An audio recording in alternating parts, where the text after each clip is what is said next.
Jasmine, আমি ফিরোজ বলছি।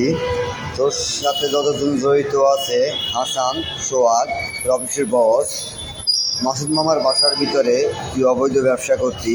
তোরা আমি যতগুলো বাসার ভিতরে রাখছি, সবগুলা বাসার ভিতরে তুই অবৈধ ব্যবসা করতি।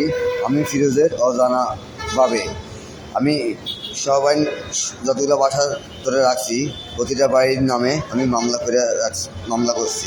ঠিক আছে, তুই সরাসরিভাবে আমরা দেখা না করলে যতজন তোর সাথে জড়িত আছে, আমি সবাইকে মরে গেল, সবাই যদি মারা যায়, আমি ফিরোজের অনুমতি ছাড়া মাটি এমনকি জানাজা কোনো কেউ যেন না দেয়। যারা জেসমিনের সাথে জড়িত আছে এরা মারা গেলে জানাজা মাটি কেউ যেন না দেয়। যারা দিব তারা একটা কুকুরের বাচ্চা। জেসমিন সরাসরি সমাধান না করানো ছাড়া, জেসমিন আমার ফিরোজের সাথে সরাসরি সমাধান না করানো ছাড়া ফিরোজ কোনো জেসমিনের সাথে যতজন জড়িত আছে কাউকে মাফ করবে না।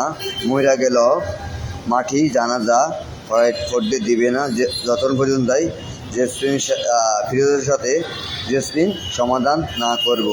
সবার নামে অবৈধ ব্যবসার মামলা আছে।